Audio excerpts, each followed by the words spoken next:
Muy buenas noches, señoras y señores. Muchísimas gracias por estar acompañándonos este día impresionante. Mañana Santiago Apóstol, nada más y nada menos. Santiago Apóstol, protector de España, de las Españas. Vamos a hablar de Santiago Apóstol. Pero antes me van a permitir ustedes que yo comparta un artículo que escribí en ABC hace unos años. A ver qué les parece.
Un camino para la eternidad.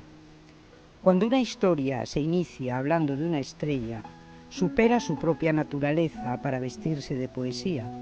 Pero cuando la poesía está escrita en el cielo y puede leerse desde cualquier parte del viejo mundo, entonces estamos en un milagro. Y es así como irrumpe en el mundo un Finisterre abalconado al Atlántico, la antigua tumba del Sol, y dormido durante 800 años desde la nefasta desmembración del Imperio Romano, el tristemente olvidado reino suevo y el reinado visigodo. Así, con el entusiasmo de un anacoreta llamado Pelayo, que descubrió un campo de estrellas. A partir de ahí todo se vuelve vértigo. Pelayo cuenta su hallazgo al obispo Teodomiro.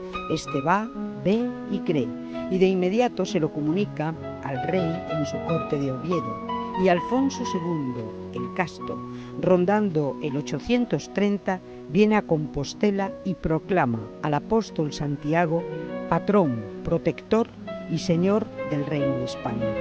Un reino levantado en armas durante casi 8 siglos contra la invasión del Islam y que tendrá en Santiago de Compostela ya no solo el punto de referencia de la espiritualidad católica, sino la garantía de pervivencia de la cultura occidental.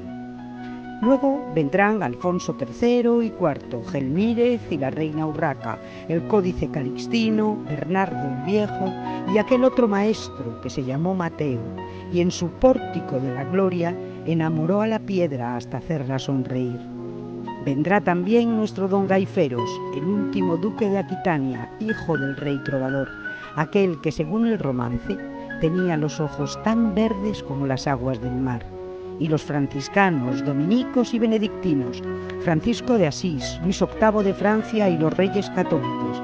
De doña Isabel cuentan las crónicas que, como siempre iba a caballo, llegó de vuelta a Medina con todos sus trajes hechos jirones a causa de los tojos del camino. Todos ellos y cientos de miles de peregrinos a través de las rutas ya protegidas donde se construían monasterios, iglesias, hospitales y albergues en un fascinante intercambio de tradiciones y sabidurías, en un permanente encuentro de una civilización admirable consigo misma, con sus raíces, con su razón de ser, y en busca de algo trascendente, tal vez el perdón, que les hacía abandonar el sentido del tiempo para soñar con el prodigio de que un alma de piedra pudiera convertirse ante el apóstol en un alma de piedra florecida. Porque si Pedro es fe y Juan es amor, Santiago, como dice el Dante en su Divina Comedia, es esperanza, y la esperanza es fuerza, es confianza, es ilusión y es vida. Por eso Compostela no es el final de nada. Compostela es el comienzo de todos los caminos.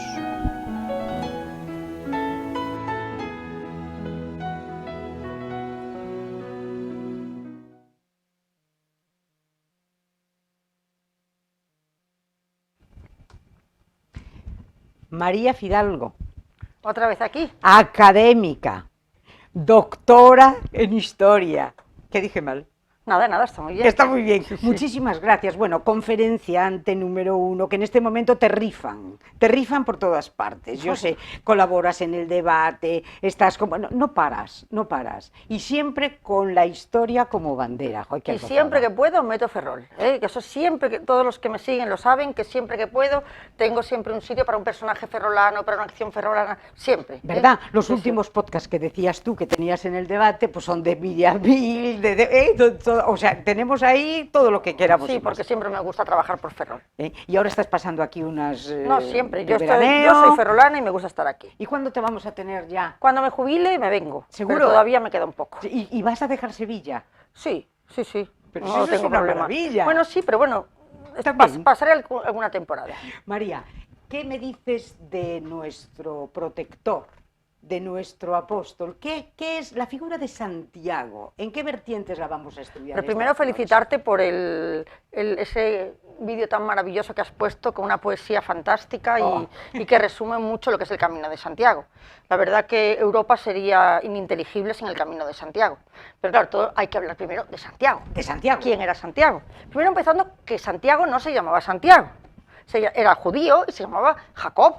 Jacob era un nombre judío, Jacob. Por eso se dice San Juan, San Mateo, pero no se dice San Santiago, claro, porque era Santiago. Entonces el Jacob dio al Iago y dio el Santiago.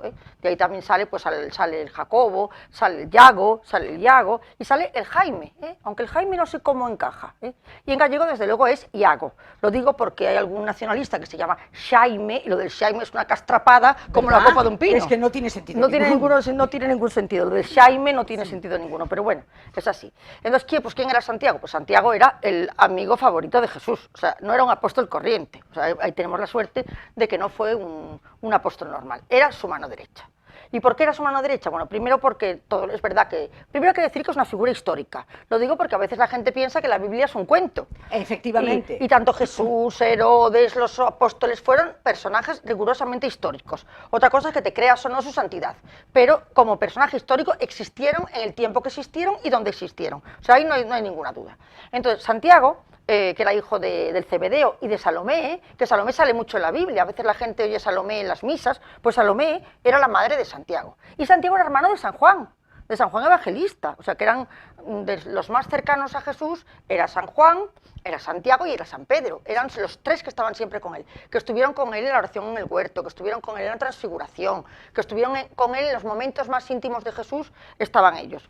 También hay que decir que aunque todos eran pescadores, Santiago y San Juan eran armadores, o sea que podía... Otro nivel. Entonces, claro, otro nivel que le presuponía también cierta formación, más cultura y sí, se podían permitir ir a San Juan Bautista, estaba predicando y ahí se va una semana detrás, claro. Un pescador que vive de él no se puede ir, pero ellos sí, porque tenían también ese chance de poder salir porque tenían una posición económica diferente. Y hay que decir también que Santiago fue su mayor defensor y el primer mártir. La primera persona que muere por la fe es Santiago, porque siempre lo defendió, así como Pedro, ya sabemos que flaqueó, él siempre fue pues íntegro y siempre defendió a Jesús. De hecho, es el primer mártir. Bueno, hoy diríamos protomártir, como se decía cuando éramos pequeños de Calvo Sotelo. ¿Te acuerdas que se le llamaba el protomártir? Sí, el protomártir. Bueno, pues sería Santiago, sería este protomártir. Entonces, pues Santiago es verdad que siempre está con Jesús, siempre demuestra pues una valentía y nunca siempre defendió su fe.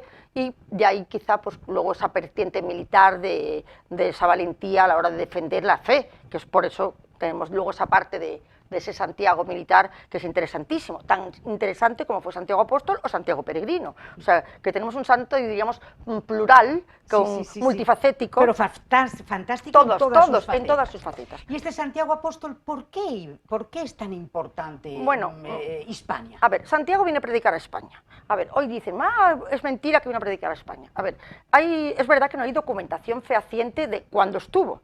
Sí hay documentación de siglos posteriores que acreditan que Santiago estuvo. Pero a ver, yo siempre lo digo, yo tuve un novio con el que salí 2 años, no tengo ni una foto, ni un papel donde acredite que yo estuve con este señor.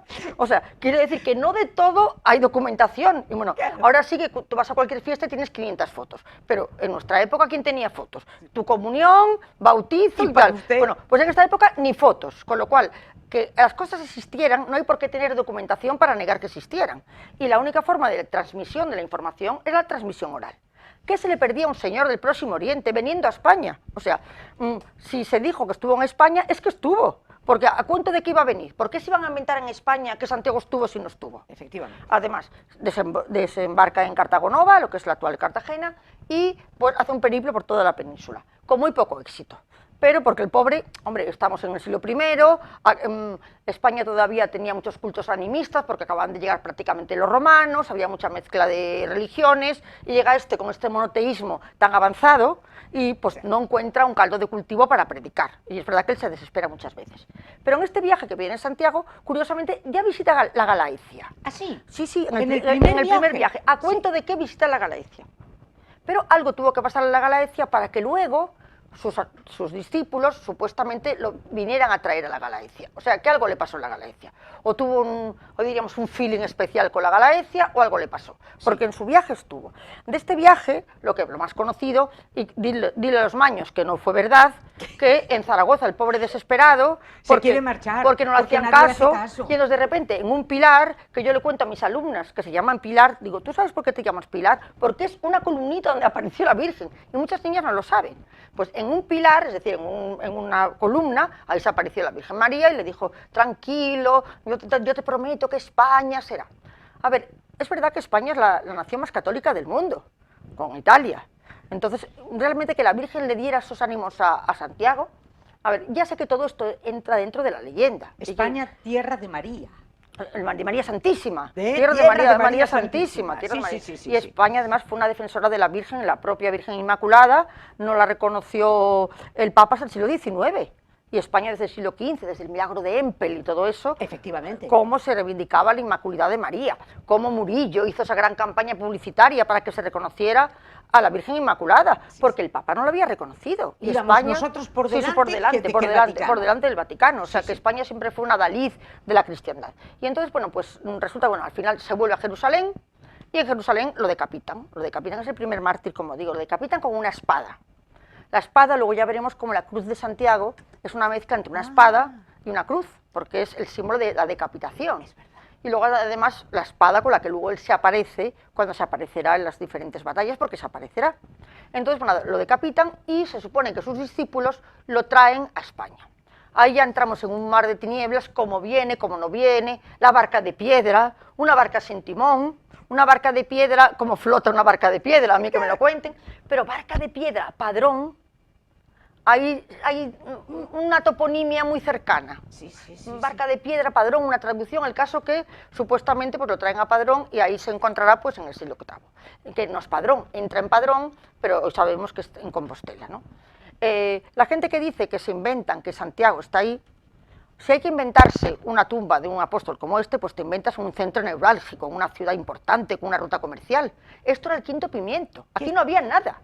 Nada, o sea, ¿qué interés había en inventarse que hay algo religioso donde no hay nada? Porque estábamos en el Finisterre, al final de todo, el final del mundo o sea que conocido. No tiene sentido que se inventara por un motivo comercial, es que la Iglesia, si la Iglesia le interesaba, hubiera buscado otro sitio mucho más interesante, no hay en el Quinto Pino. Efectivamente. O sea que hay algo más allá. A ver, hay la gente que opina que esa tumba de Santiago en realidad es un camino iniciático previo de los celtas, que tenían un camino iniciático, un camino de las estrellas. Y sabes que el cristianismo muchas veces hacía el sincretismo, que era adaptar tradiciones antiguas y tal. Y que el camino de Santiago podía haber sido un camino prerromano, iniciático, que acabaría en el mar. Aquí se van solapando diferentes tradiciones, pero todas apasionantes y todas van dando pues un punto más interesante a lo que fue. El caso que en el año, pues ya lo sabemos, en el siglo IX hay un eremita, un ermitaño, que se llama Pelayo. También que se llama Pelayo. Igual que el primer rey de la Reconquista, bueno, pues se llama Pelayo. Otros le llaman Payo, bueno, y es el que ve unas señales en el cielo, que señalan un sitio, que señalan un sitio. Eso tampoco es extraño. En el catolicismo hay muchos fenómenos religiosos relacionados con las estrellas. La propia estrella de Belén, Efectivamente. La propia estrella de Belén, que va anunciando el camino a los pastores, a los reyes magos, de dónde está el niño. Pues es lo mismo, la misma estrella que va indicando a dónde está. Incluso pues el sol, la Virgen de Ávila, son soles. La Virgen de son soles, porque un milagro donde los soles bailaban y la gente decía, son soles, son soles. O la propia Fátima. Fátima con la danza Bueno, del sol. pero que Fátima no es una cosa legendaria, que lo vieron 40.000 personas. Sí. Lo vieron 40.000 personas. O sea, no son 3 pastorcitos en una cueva que se inventa con una cosa. Es que lo vieron 40.000 personas, lo de Fátima. O sea, que siempre introducción de motivos atmosféricos o tal, están muy relacionados. El caso que este payo, pues después de señalarle las estrellas ese sitio, por fin cava y encuentra tres losas de piedra, una corresponde a Santiago y otras 2 a sus discípulos, uno es Atanasio y el otro, bueno, no me acuerdo, los 2 discípulos que vinieron con él. Y ahí aparece, él reconoce que es Santiago, no sé si es que lo pone o no lo pone, el caso que ya pues ya da la voz de alarma. Y llama al obispo de Iria Flavia, que era el obispo más importante, que se llamaba Teodomiro. Hasta 1950 se negó que existiera que era un invento. Sí. Hasta que en 1950 se demostró que este obispo existió. O sea que, para que veáis que la tradición oral normalmente no es muy fidedigna, porque tú transmites normalmente lo que es verdad, no lo que es mentira. Efectivamente, lo que has oído, lo que te han contado, pero es que mentira. claro.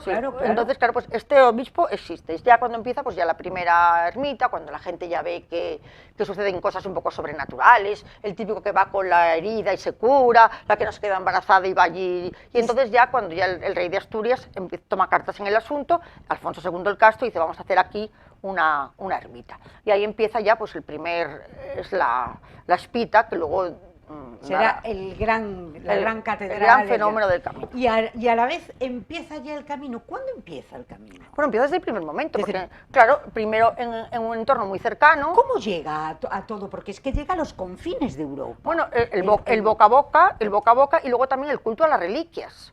Ten en cuenta que en estos tiempos las reliquias son importantísimas, y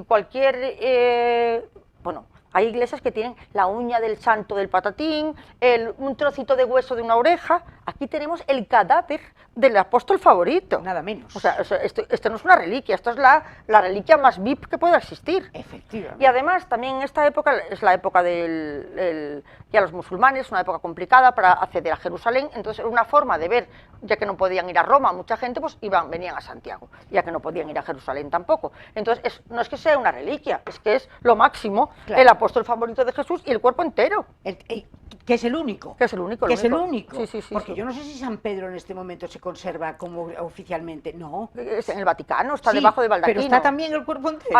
Ay, no sé. Yo creo que a lo mejor... Yo tampoco sé si está el cuerpo entero de Santiago, pero supuestamente Pero lo que es una realidad es que entonces se quedan conformadas 3 grandes ciudades sagradas. Sí. Jerusalén, Roma y Santiago de Compostela. Sí. Entonces automáticamente nos ponen el mapa. Pero que es que era el quinto pino. Lo digo porque la gente suele decir, no, es que la iglesia se inventó.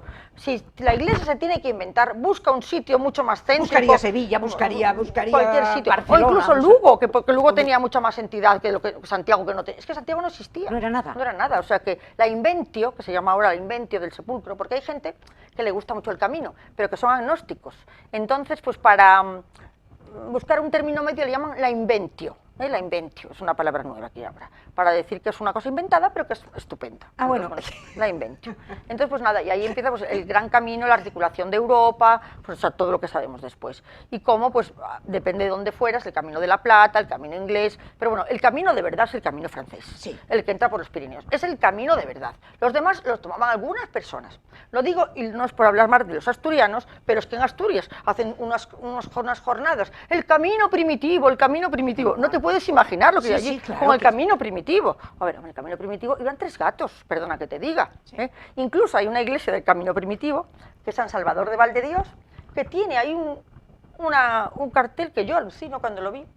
Quien va a Santiago y no va al de Dios, visita al criado y no al Señor. Toma ya. Digo, pero esto es el colmo. Digo, esto es el colmo. Digo, esto es el colmo. Pues nada, ahora resulta que el auténtico camino de Santiago es el asturiano. Pues ya está. Y encima, además, la Junta de Asturias lo patrocina, hay historiadores mediáticos que hacen conferencias sobre el camino primitivo y bueno, están con el camino primitivo que vamos. Que el gran camino es el camino que atriesa Europa y que desde Bueno, desde y ya que Europa hablamos de los asturianos, voy a hablar más de los de Coruña, Venga. porque en Coruña tampoco no hay 100 kilómetros.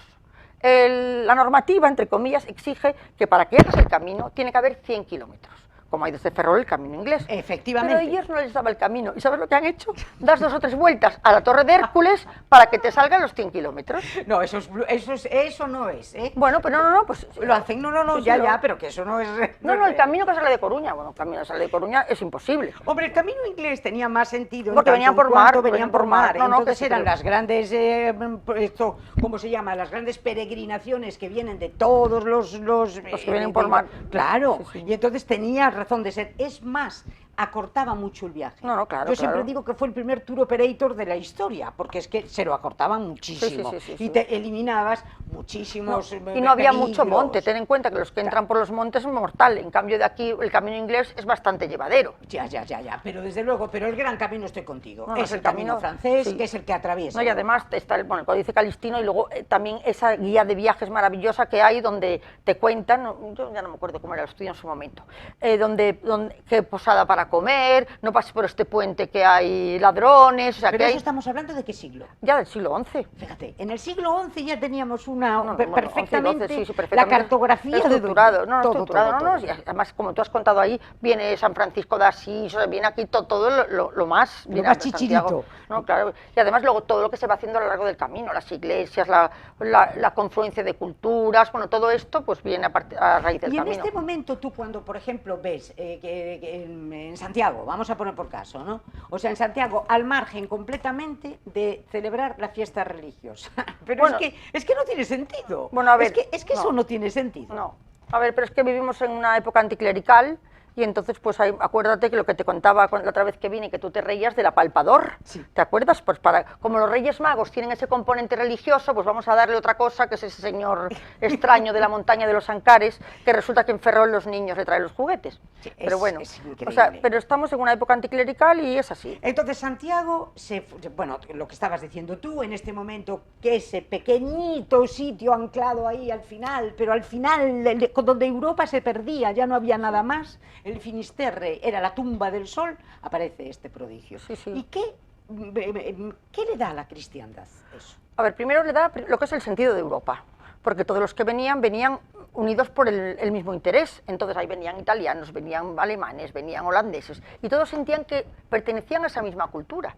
Entonces, claro, de hecho, creo que la bandera de Europa hace un guiño al Camino de Santiago con las estrellas o algo así. Yo un día lo leí. Las estrellas dicen que es el manto de la Inmaculada. El manto de la Inmaculada. Y algo más pero también relacionado con el camino. Y de hecho decía Goethe, no sé si Goethe había dicho que el Camino de Santiago había sido la articulación de Europa, o sea que no lo decíamos nosotros, o sea que es así. Y luego también que de ahí vinieran pues diferentes trovadores, músicos, partituras, instrumentos, pues fue una confluencia de una simbiosis de lo que es la cultura europea pues de primer nivel. Y luego todo el arte románico que va dejando, espectacular, que va dejando, y luego muy gracioso como todas las pequeñas capillas intentan tener una reliquia para que paren allí, porque claro, parar allí significaba dar limosnas, y vivían de las limosnas, y entonces todo el tráfico de reliquias, que bueno, que eso a los anticlericales les encantará, porque es verdad que hay algunas reliquias. A ver, yo una vez en Roma pues había una iglesia que tenía el prepucio del niño Jesús, cuando le hicieron la circuncisión. A ver, bueno, se lo creerá el gato. O gotas de la leche de la Virgen, o incluso también se decía que si alguna vez cogieran todas las maderas que hay en el mundo del palo de la cruz, que harían un bosque. Sí, completamente, porque el lignum crucis... Aunque siempre se dice que en España tiene los trozos más grandes, uno en Santander y otro no sé dónde. Pero que el tráfico de reliquias, entonces todas las iglesias pues tenían... Eso le vino muy bien al Vaticano en su época, porque con todo eso ganaba dinero. Bueno, sí, claro. Cuando autorizaba a una iglesia a tener una determinada reliquia, eso todo era como las bulas, acuérdate. Sí, y como las indulgencias y como todas esas historias, ¿no? Era una cuestión, era un momento de la iglesia terrible. Pero lo que es real es que Santiago, y ahora viene el Santiago Guerrero, ese Santiago apóstol, ya lo tenemos ahí. No, pero vamos a hacer, si no te importa, sí. Esa parte. Cuando ya Santiago, bueno, está hecho ya el camino y tal y cual, ya no me acuerdo lo que te iba a decir. Bueno. Estábamos con el Santiago apóstol, el Sí, religioso. Ya empezará el segundo Santiago porque de repente, 20 años después de que se hiciera del encuentro, aparece en una batalla, en la batalla de Clavijo. Exacto. Y ahí aparece la otra dimensión de Santiago. Pero hay que decir que por ejemplo, además fue invitado tuyo, la tumba del apóstol en el año 1500, cuando la contraarmada esconden, porque la contraarmada tiene miedo cuando viene Drake, que la contraarmada tiene miedo de que vayan a Santiago. Sí, y ten en cuenta que ellos ya son de otra religión y que profanaban todo lo católico. Y entonces se esconden los restos de Santiago. Y no se encuentran hasta 1800 y pico, o sea, están 300 años escondidos. Sí. Y eso fue por la contraarmada, que eso normalmente no te lo cuentan, que durante 300 años estuvieron, y en 1800, creo que 79 o 92, se encuentran los restos de... Además, yo estoy muy orgullosa de ello, porque mi tatarabuelo, Antonio Casares Rodríguez, que era una eminencia científica, pues el Papa León XIII le llama para que él acredite la antigüedad de esos huesos que se acaban de encontrar. ¡Anda! Sí, sí. Y él y otros 2 científicos, ellos dicen que sí, que corresponden a 3 individuos diferentes, que no pueden decir que sea Santiago, pero que son del siglo I. Porque le hacen el carbono 14 o la prueba que habría. Sí, y además León XIII, además se porta muy bien y le concede un marquesado pontificio por los servicios a mi tatarabuelo. Bueno, se lo merecía, porque hizo un gran trabajo. Sí, además fue muy detallado, creo que había no sé cuántos trozos, bueno, creo que fue tremendo el trabajo de catalogación de todos los huesos que había. Y luego también, acabando con el camino, que nadie se lo reconoce, independientemente de la facción política que haya, hay que reconocer la labor de don Manuel Fraga Iribarne. Don Manuel Fraga Iribarne, que jamás se le nombra cuando se habla del Camino de Santiago. Yo estudié en Santiago la carrera en los años 80. Yo puedo acreditar que venían 20 turistas despistados por el Franco, donde estaba la catedral. O sea, el Camino de Santiago había desaparecido en los años 70, 60, porque con la laicización de la sociedad, ya realmente lo de hacer un camino para ganarte un sitio en el cielo era muy poco vendible. Sí. No había ni el gato. O sea, a mí que me digan que yo estudié en Santiago en Año Santo, ¿cuántos fueron en el año 82, en los años 80? Ni el gato. Es Fraga Iribarne cuando, esto es una teoría mía, yo creo que cuando ve lo de la Expo 92 de Sevilla, y ve todo lo que se está montando con la Expo 92, y ve, porque la Expo 92 fue tremendo, las miles y miles de personas que fueron, las inversiones que hubo, dijo, ¿qué tengo yo en Galicia para hacer una cosa de masas tan grande? Y recupera el camino. Y recupera el camino con el Pelegrín, y la idea genial es que transmuta la idea religiosa para convertirlo en un camino iniciático de todo, gastronómico, paisajístico, y es el año 93 con el Pelegrín, que además diseña esa mascota y tal y cual, cuando empieza el gran boom del camino que tenemos hoy, y eso es gracias a Manuel Fraga, y nadie lo reconoce. Cuando yo veo cosas del camino, nadie cuenta, oye, aquí hay desde el año 92, 93, hay un antes y después en el camino, y esos millones de personas que van ahora, esos no iba ni en la Edad Media. O sea, la gente que va ahora es la época de máximo apogeo del camino. Pero estuvo casi un siglo en el siglo XX, la segunda mitad del siglo XX, que realmente era muy poco frecuentado. Es la idea genial de Manuel Fraga cuando le da una vuelta al camino y no solo lo vende como un camino religioso, sino un camino de encuentro de hombres, un camino de cultura, de encuentro con la naturaleza. Sí, le da una vuelta. Y lo entonces, hace sugestivo para todo el mundo. Entonces, para todo el mundo, claro, para todo el mundo. Y eso jamás se le reconoce en ningún sitio. Pues lo vamos a reconocer desde aquí, bueno, pues desde este programa. No, pero ni en folletos, ni en nada. Es verdad. Independientemente de lo que puedas opinar de Manuel Fraga, que ahí ya no entro. Político es otra cosa. Ahora, como el gran recuperador del gran movimiento de Galicia, del Camino de Santiago, que es lo que da la razón de ser cultural hoy a nuestra región en el mundo, eso lo hace Manuel Fraga. Totalmente de acuerdo. ¿Me vas a perdonar? Vamos un minuto a la publicidad. Estupendo.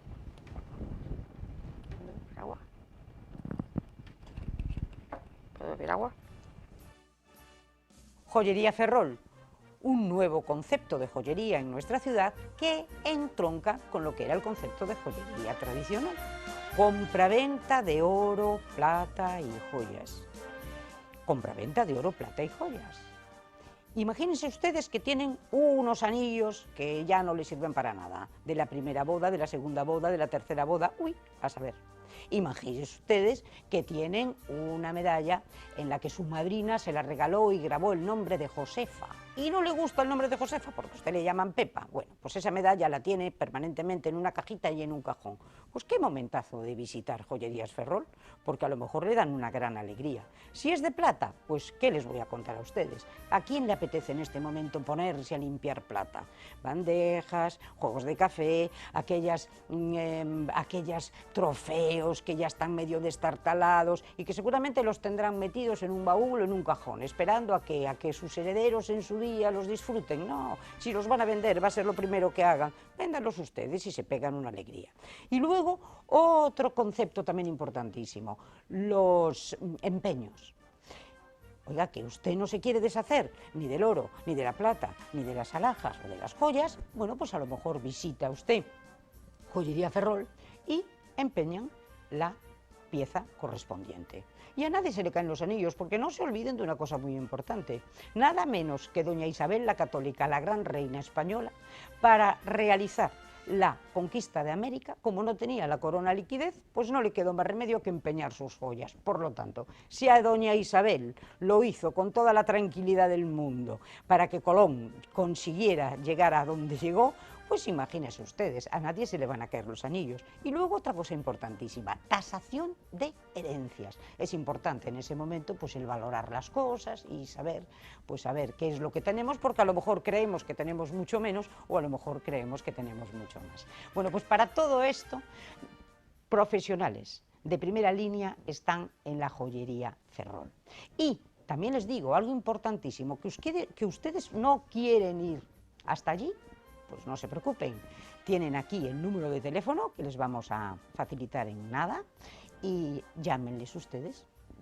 Ellos se desplazarán a su domicilio y sin ningún compromiso y seguramente que llegan a un acuerdo. Ya lo saben, Joyerías Ferrol. Si tienen problemas de liquidez, ese es el sitio. Adelante, porque lo más probable es que se lleven una alegría enorme.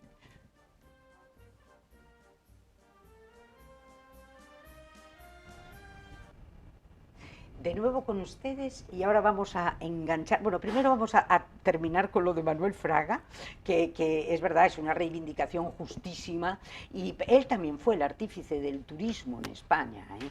Él tuvo esa genial idea también de los paradores, de hacer esos maravillosos... La recuperación de los edificios.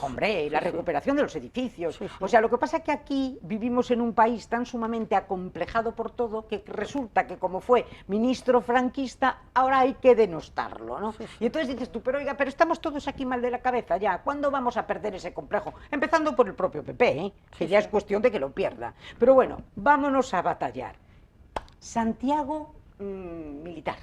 A ver, Santiago militar, bueno, después de que se ha descubierto la tumba, que ya han hecho la iglesia, que ya está un poco en marcha, pero pocos años después, 20 años después escasamente, en una de las... Ah, bueno, se nos olvidó. Había un rey, que es el rey Mauregato, que nunca me acuerdo.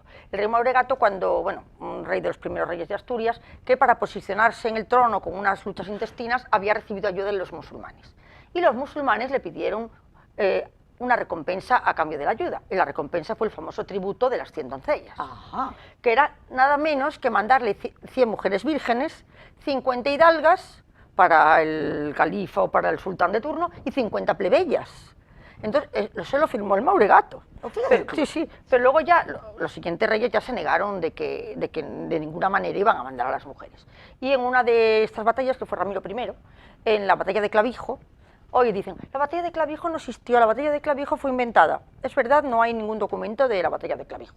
Hay una batalla muy cercana en el tiempo y en el espacio que podría ser la de Clavijo, pero bueno, eso tampoco está. Bueno, pues en esta batalla, que creo que es el 844, se supone que el rey de noche tuvo un sueño. Tuvo un sueño que Santiago le decía, vas a ganar, tú no te preocupes, vas a ganar y tal. Bueno, el caso es que van a la batalla y de repente, en medio de la batalla, aparece un señor con un caballo blanco, con una espada, con una capa, y bueno, y empieza a matar, pero bueno, a tutiplé.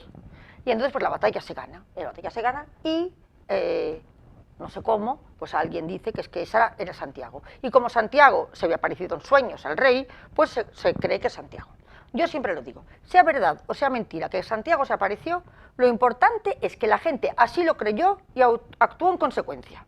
Porque se sentía capitaneada por aquel Hombre, de repente apóstol. el apóstol que había estado en España, el apóstol favorito de Jesús, que llegue a los españoles, a esa España pequeña, a ayudarles contra los musulmanes, es que la providencia estaba con ellos. Totalmente. Entonces ya hace el cambio de ser una reconquista territorial a ser la cruzada en España. Claro, ¿para qué van a ir a luchar ahí al Jerusalén No, no. si tienen la cruzada en España Porque contra el tenemos infiel? aquí al Islam, infiel? que hay que... Entonces, es en la transmutación de lo que es una batalla de reconquista territorial a una batalla religiosa. Y además, todos somos monoteístas, los musulmanes y nosotros. Ellos creen en Alá, nosotros en Dios. Pero ellos tienen a Mahoma, nosotros tenemos a Santiago. O sea, hay el Santiago versus Mahoma. Ahí están los dos iconos que se enfrentarán en todos los campos de batalla. Santiago se irá apareciendo en algunas batallas sí, en otras no. Da igual que sea verdad, que sea mentira. Lo importante es que la gente de entonces así lo creyó. Y actuó en consecuencia. Eso es lo importante. Y las batallas se ganaron, yo creo que por toda esa energía Bueno, y por claro, toda y eso esa daba fuerza pues que les daba vida. Hoy en día pues ya se sabe que en muchas, cuando se enfrentan los ejércitos, pues que a veces cuando hay una motivación más allá de la estrictamente militar y una motivación emocional o espiritual, pues que eso es muy distinto, se ha visto incluso en las guerras recientes, pero que eso hace que transmute la guerra de ese territorial a ser una cruzada, y entonces se convierte en una guerra religiosa. Y Santiago se convertirá en el gran paradigma de la defensa contra el Islam, y se convertirá en un gran símbolo militar, representado por la espada, y ahí está la facción de Santiago Matamoros. Hay que decir que moro no era una palabra despreciativa. Maurus significa oscuro, y Mauritania, por ejemplo, Maurus viene de la misma raíz. Incluso en el Cid, por ejemplo, dice en el Cid: "Cuestos moros valientes que fuyen". Valientes moros, es decir, si dices valiente moro, moro no es despreciativo, sino simplemente era la definición de la etnia del norte de África. Lo digo porque ahora nos obligan a no llamar moros, porque se supone que moro es, en el lenguaje políticamente correcto, está prohibido decir moro. Ah, no me digas. Ah, no lo sabía. No se puede decir moro. ¿Y por qué? ¿Por qué no? Porque es depreciativo. Hay que decir o magrebí o norteafricano. Moro no se puede decir. O subsahariano, bueno, no. Sí, eso moro se considera insulto, no se puede decir moro. Vaya, hombre. Entonces, Santiago Matamoros ya tiene ese componente chungo, porque es Matamoros. Pero es que tan chungo lo tienen que es que resulta que han separado la estatua esa tan bonita en Santiago, oye, que le está guardada. Pero no en todas las iglesias del camino ponen flores abajo para tapar a los moros. De todas maneras, la iconografía militar de Santiago, que es espectacular, ya tenemos las tres iconografías. Tenemos a Santiago Apóstol, con la túnica de apóstol y el nimbo. Luego tenemos el Santiago Peregrino, que es precioso, donde está mediatizado con un peregrino, que está también con la túnica, con el bastón, que se llama bordón, no sé por qué, pero el bastón no se llama bastón, se llama bordón. Luego también ese sombrero, típico el sombrero de peregrino, y la vieira, que la vieira, pues dicen que los que iban a Santiago, pues ya se acercaban al mar y cogían una concha del mar de Finisterre, y entonces esa concha se incorpora. Luego también la calabaza, que era la primera cantimplora. Efectivamente. La calabaza. Entonces, esa iconografía de Santiago, entonces ya tenemos las tres. Tenemos por un lado el Santiago Apóstol, como tantos apóstoles, el Santiago Peregrino, y este Santiago Matamoros espectacular, que se representará hasta el siglo XIX, donde aparece pues a caballo, bueno, espectacular, y siempre con cabezas de moros, o no cortadas, o sí heridos. Siempre hay moros porque es a lo que hizo, él se levantó, y hay batallas en las que se atribuye que estuvo, en otras que no. Y luego también pasa a América, porque en América hay una gran devoción por Santiago. Ajá. Y ahí se dice el Santiago mata indios, pero el Santiago mata indios no, porque en muchas iglesias de América el Santiago sigue siendo matamoros, no mata indios. Pero entonces ya de repente Santiago, aparece ya la orden militar, la orden de Santiago, que era una orden militar que defendía a los peregrinos en los caminos, y ya defendía también la frontera del camino con el Islam.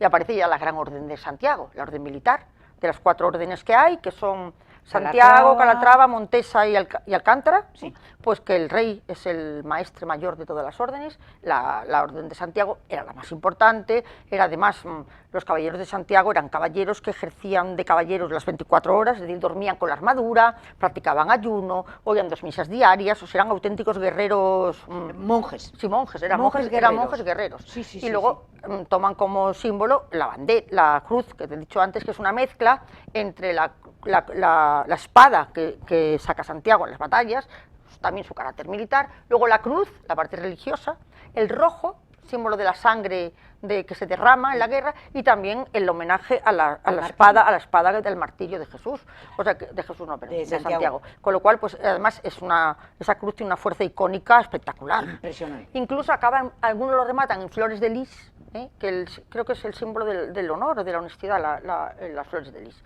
Con lo cual, estos caballeros de Santiago llevarán siempre Luego ya irá cambiando con el tiempo y se convertirá en una orden más o menos nobiliaria. Fíjate, el pobre Velázquez, toda la vida peleando para que le hicieran caballero de Santiago, porque era la distinción más grande que se podía tener. De hecho, ya todo el mundo lo sabe, ¿no? La anécdota de las Meninas, que Velázquez es de los primeros, quizá el primer artista español que intenta desvincular lo que es ser un artesano y ser un intelectual. Y él, a través de su escalada en la corte, él tenía un pasado, vamos a decir, un poco oscuro, tal vez judío, tal vez converso. De hecho, bueno, Zurbarán tiene un juicio, va a Zurbarán a acreditar que no, que él tiene una limpieza de sangre estupenda, pero claro, para ser caballero de Santiago hacía falta mucho. Y lo consigue ya al final de su vida. Y ya había pintado las Meninas, y entonces cuando lo consigue, repinta las Meninas para ponerse la cruz de Santiago. Con lo cual es una cruz pues con una fuerza icónica, estética, hasta emocional, y hoy nuestro rey, bueno, Felipe VI no, todavía es Juan Carlos. Juan Carlos es el maestro de las órdenes militares, sí. Porque cuando sale el rey con todas las...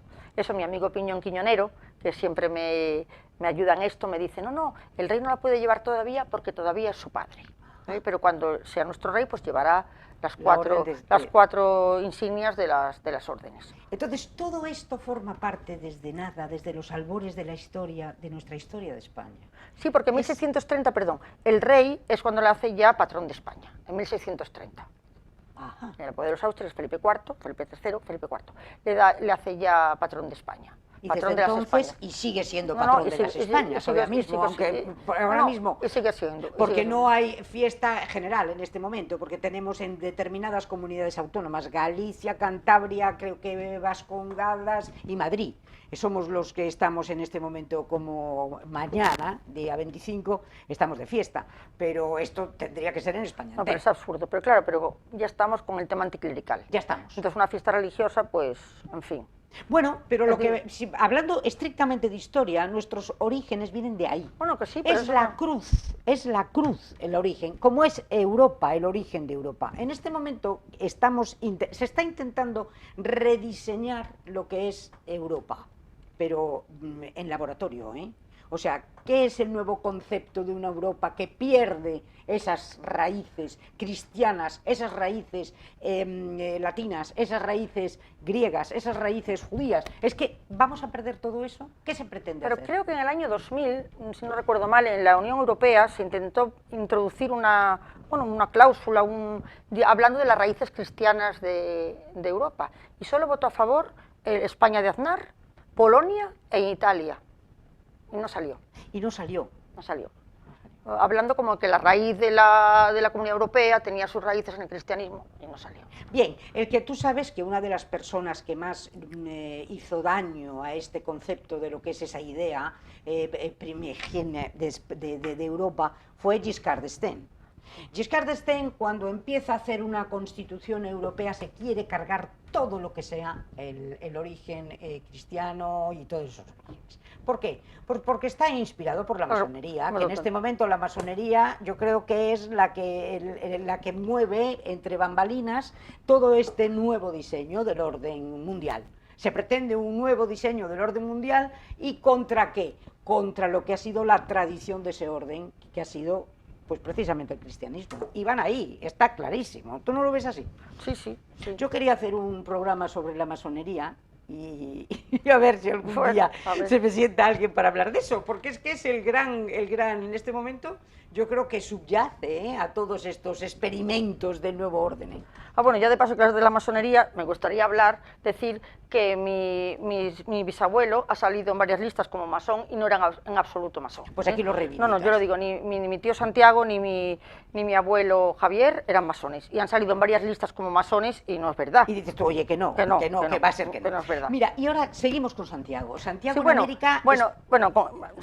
En América se aparece 14 veces, 14 veces, entre ellas en la batalla de Otumba, que es una de las batallas de Hernán Cortés, aunque en... ¿también aparece ahí? También se aparece en la batalla de Otumba, y además es muy, muy gracioso porque, bueno, Bernal Díaz del Castillo, el el que escribe la gran crónica de la conquista, aunque ya te conté la otra vez que estuve aquí, que se cree que es Cortés el que la escribe, Sí. dice, apareció un señor a caballo tal y cual, dice, yo no puedo decir que sea Santiago, porque no lo vi, tal vez porque soy pecador.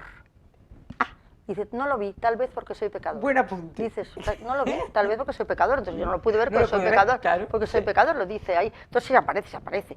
Y de hecho muchísimas ciudades llevan el nombre de Santiago, en América. En la misma Santiago de Chile, y en Santiago de Ecuador, Santiago de Guayaquil, hay muchísimas ciudades que llevan, y la advocación de Santiago, incluso hay varias...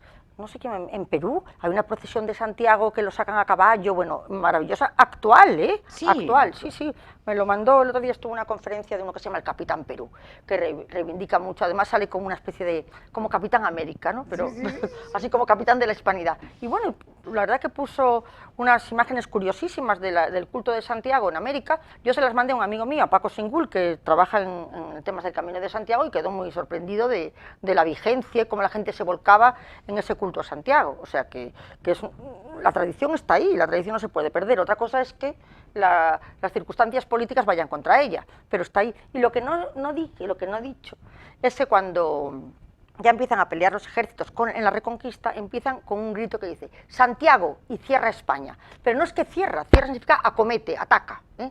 Era Santiago cierra, coma, España. O sea que Santiago y cierra España... Es el gran grito. El gran grito que luego la caballería lo hará hasta en el desastre de Anual. O sea, hasta Anual, que precisamente antes de ayer hizo el horror del aniversario de Anual, pues los de Alcántara, cuando se inmolaron para salvar a sus compañeros, que fueron todos a la muerte. Pero eso fue un el acto regimiento heroico completamente. espectacular. Que eso lo tendríamos que tocar aquí. Lo de Alcántara, eso es una cosa que no... Además, sabiendo que iban a la muerte y tal, pues el batallón de Alcántara el regimiento fue para que les diera tiempo a los demás a escapar, ¿eh? Sí. Y bueno, salvaron la vida de muchos, es verdad que fue una masacre, pero ellos cargaron a caballo, y cuando se quedaron sin caballos a pie, hasta los niños corneta, los herreros, todos ahí, bueno, fue tremendo. Y fue nuestro Fernando Primo de Rivera, el hermano de don Miguel, el dictador, fue el héroe de Alcántara, que además no le dieron la laureada. Y afortunadamente el ejército español en 2012, hace 12 años, hubo una campaña para que le dieran la laureada y se la dieron en 2012. Pues si no se la merecía él, fíjate tú quién se Y la además merecía, tengo que ¿verdad? decir que el pintor de batallas, Ferrer Dalmau, ha hecho unos cuadros maravillosos de Alcántara, y yo creo que los cuadros de Ferrer Dalmau han servido muchísimo para visibilizar la gesta del Alcántara, porque se les veía a ellos a caballos, se veía lo que fue la carga del río Igan, aquella carga, bueno, tremendo, tremendo. Y esos cargaron con el nombre de Santiago, y todas las cargas de caballería españolas cargaban invocando, porque es el patrón de la caballería, también, claro, es el patrón desde 1800 y pico, es el patrón de la caballería, Santiago Apóstol. O sea que tenemos a unos Santiagos, cada uno en un género distinto, y todos, Santiago Apóstol como la mano derecha de Jesús, además que estuvo en Getsemaní, estuvo de los pocos en la Transfiguración. Siempre con él. Y estuvo además en el Huerto de los Olivos, que fue la parte más emocional y más íntima de Jesús, cuando está ya abriendo sin canal, como se dice ahora, Jesús ya destrozado, y el que está con él es Santiago. O sea que Santiago era especial, era especial. Y su madre le pide... Así que con él, sí que... Con él a la derecha y a la izquierda del Señor. Y le dice Jesús, mira, lo siento, eso lo decide mi padre, y el que estará a mi lado es el que más sirva, ¿eh? el que más sirva a los demás, dice Jesús, ¿no? Y como se decía en la vale quien sirve, pues el que sirve a los demás, el que más sirve, el que va a estar conmigo. Pero mira, María, ¿y qué, fíjate tú, con lo que ha supuesto Santiago de Compostela, esa tercera ciudad santa, ¿no?, de la cristiandad, ¿cómo vemos que el Papa actual no haya venido a Santiago? Bueno, el Papa actual es un Papa, vamos a decir, conflictivo. La parte, vamos a decir, más recalcitrante o más rancia, entre la que me encuentro, y no me importa decirlo, pues no nos gusta este Papa, hay cosas que no nos gustan, pero Dios nos ha mandado este Papa y tenemos que apechugar, ¿eh? Sí. Manda lo que manda y ahí tenemos que estar. Pero ¿verdad que no se entiende? No se entiende. No se entiende esta falta de empatía con una España que ha sido tierra de María. Bueno, yo siempre digo que hemos tenido dos grandes valedores de España en Papa. Juan Pablo II, Segundo. que ha sido impresionante, y Ratzinger. Bueno, O sea, nos han... Pero es que Ratzinger era, o sea, un intelectual de una categoría, o sea, como no hay. O sea, Entonces, después de haber sido mimados por estas dos grandes figuras de la cristiandad, pues bueno, yo creo que ya que tenemos no te de sobra. extrañe que sea un leyenda negrista argentino y que se haya tragado la leyenda negra y que no quiera venir a España ¿Tú por crees? el tema. No sé, me lo he inventado, pero que puede ser, porque no se explica. Pero no se explica. No se explica. Es que, ¿cómo no? Desde entonces. No y se además explica. habiendo estudiado como estudió en España. No, no, y habiendo estado con- y además siendo hispano, porque es hispano. Mira, qué curioso, yo cuando lo nombran papa, yo pensé y dije yo, ya, qué maravilla, tenemos un papa que reza en español. Pero es que luego me di cuenta de que bueno, que tampoco nos tiene muy de, No, no, muy de no, mano. que va, Pero no. bueno, insisto, que ya fuimos bien con Juan Pablo II y con No, no, Ratzinger, sí, que fueron para mí dos fenómenos. Sí, no, bueno, Ratzinger, sí, cada uno una dimensión, pero sí. Yo a Juan Pablo II lo vi, a Ratzinger no. Lo vi en Santiago y lo vi en Sevilla, o sea que tuve la suerte de verlo y era un santo, es un santo. Es un santo. Un Y, santo. y No, no, es su está gran eso. grito, España, tierra de María. Sí. España, tierra de Santiago también. Sí, Entonces sí. España, cuando se encuentra con el pilar que dices tú que se quiere marchar Santiago, aquello que hablábamos al principio, Sí. y le dice la Virgen, quieto, que esto te va a dar muchas satisfacciones. Sí, y, sí. y se las ha dado. Sí. Porque hoy en día las misiones, la gran bandera de las misiones sigue siendo España, ¿eh? Y seguimos estando ahí, ¿eh? No sé, Lo que pero- pasa es que yo creo que España hoy ya empieza a ser España tierra de misión. Por eso es tan importante que toda esta gente iberoamericana maravillosa que está ahora mismo con nosotros, que nos aporta no solamente dulzura, yo creo que nos aporta dulzura, pero yo creo que también nos aporta espiritualidad, porque nos tienen ahora que evangelizar. ¿No crees que estamos un poco... Estamos en una época muy crítica en nuestra esencia de nación. Y la esencia de nación española está indisolublemente ligada al cristianismo. El cristianismo está atacado por todos Por ahí sitios y tendremos que salir. Yo soy optimista, yo veo que, por ejemplo, la hispanidad está creciendo. La hispanidad, lo siento que sea el fútbol, pero estos días viendo la Plaza Mayor de Orense repleta de banderas españolas, como nunca había visto yo jamás, aunque sea el fútbol, pero la hispanidad va encontrando sus caminos. Y ahora tenemos mucho neohispanista, mucha gente que está volviendo para atrás, es decir, esto que nos han contado no es verdad. Sobre todo el tema de la leyenda negra. O sea, el sacar la leyenda negra de y una vez cada por vez hay más todas. gente que se... ¿Tú crees? Bueno, cada vez hay más podcasts históricos, cada vez más la gente lee más libros de historia. La novela histórica es la que más se lee en España. O sea, que realmente hay un boom de la historia como nunca había habido. Y reivindicar el papel de España, que ha sido pero totalmente maltratado No, y además- por ingleses y por No, holandeses. y además en las redes, en el mundo mediático, los hispanistas estamos ganando la batalla. Sí. Porque o los negrolegendarios o no se mueven tan bien o no tienen tanto éxito. Pero te aseguro que todos los... Por ejemplo, la conferenciante más pedida de España es Elvira Roca. Es la conferenciante más solicitada de España, que es la que hizo el gran libro de Imperiofobia. Sí. De Imperiofobia. O sea que luego también muchísimos hispanistas, varios argentinos que ahora están aquí en España, muchísima gente que está... y llenan los sitios. O sea que yo creo que tenemos esperanza. La esperanza no dicen que es lo último que se pierde. Bueno, pues Y además hablábamos al principio y decíamos que Santiago es esperanza. Sí. Santiago es esperanza. Bueno, pues yo no sabes lo que te agradezco, que nos hayas ilustrado con todos tus conocimientos y lo hemos pasado fantásticamente. Bueno, yo me encanta Porque es un venir. lujo tenerte aquí. Bueno, hombre. Cuando me tienes que decir, tenemos que hacer uno de Isabel la Católica, que te lo digo Sí, yo es verdad, siempre, es verdad. que es nuestra gran reina, sin ella España nunca hubiera sido posible. No, no, es verdad, es Y verdad. qué vicisitudes tuvo, y cómo lo tenía todo en contra, y cómo consiguió, excepto en su vida personal, que fue tragiquísima. Bueno, tampoco tan La trágica. de los niños, por Dios, se le murieron todos. Bueno, no. Y encima Se le tuvo murió que- el único niño varón. No, no, Que le pero sobrevivieron luego cuatro. no, hombre, no, pero es que luego cómo tuvo, pero le tiene que dejar a la pobre de Juana el Ah, bueno, reinado sí. y entran los Habsburgo y su niño varón, don Juan, Se muere, era muere su de amor. esperanza. Sí, muere de amor, sí. Ay, qué bonito programa tenemos que hacer. Sí, bueno, sí. ¿Me sí. lo prometes? Sí, te lo prometo. El próximo de pero yo te doña digo, yo Isabel. no soy experta en Isabel la Católica. No A mí importa, me pues- gusta venir a hablar de lo que más sé. Bueno. No me gusta ni hablar de las cosas que sé poco, porque, bueno, sé poco, bueno, de lo que sé. Pero bueno, siempre, como ya sabes que yo siempre tengo alguna idea peregrina de alguna cosa, pues sí, de Isabel la Católica podemos venir. Coges el Por lo guante. menos yo de la iconografía de Isabel la Católica sí que estoy muy puesta. Hombre, De ya cómo lo ha sido creo. representada desde con Colón, con Cisneros, toda esa parte tan estupenda. Pues te agradezco muchísimo que hayas estado aquí. Pues nada, y muchas les gracias. agradezco muchísimo que hayan estado acompañándonos esta noche. Muchísimas gracias.